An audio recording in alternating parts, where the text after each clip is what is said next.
Hi guys, it's Jennibellie. I have a quick background texture technique to show you today, which can be built upon in layers, and you'll see that as we go through. And all you need for it is acrylic, as I'm using here, or gesso, and a piece of paper. Now, if you don't want to get as messy as what I am doing here, you can obviously spread it on with something else other than your fingers. But what you basically need to do is apply a generous layer, not too thick, of paint, and then scrunch it up as I'm doing here. And the more you scrunch and make it squish together, the more you'll get what's called paper pull, where you are basically tearing the paper up a little bit. Now on here I've slowed that bit down so you can see the texture I'm trying to aim at, but on this one I didn't like it very much, because one of the best ways to get this technique to work is to put contrasting colours next to one another. So what I thought, because the paper was a pinky purple, I thought the green might work with it, but it wasn't all that great. So I'm showing you here other examples where I've just used one layer, and that is white against like a dark blue, and this one is a bright pink against a dark greeny kind of colour on this one. There's more paper pull on that one as well, which you can see down the bottom.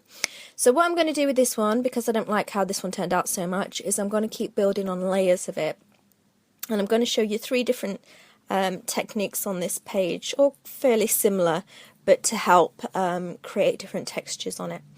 So next up is just doing another layer again, and again picking a colour that is completely contrasting to the paint underneath.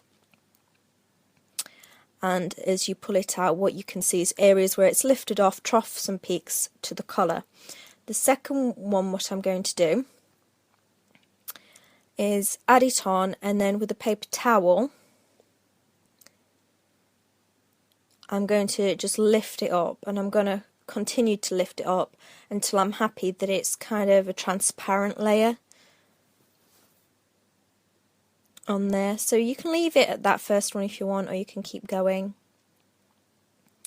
I decide the texture of the paper also goes on that one, which is quite nice. But I decide I want it lighter, so I'm pulling up more paper, more paint, sorry, off the paper.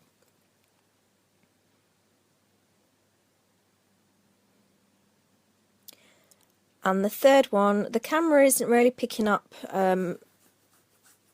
as much as what you can see in reality, but this third one I think you will be able to see it. This third one requires a little bit of water, so you put it on again, and again you don't have to use your fingers, and you don't have to get as messy as I am, but you get messy with the scrunching of it, so I thought, you know, in for a penny, in for a pound, why not? So on this one you get some water, and you kind of lift off the paint, and then with the kitchen roll or towel you pull it up lightly, so you're just pulling the paint up in areas. And what this one really is good for is doing peaks and troughs and really showing like veins in the paper.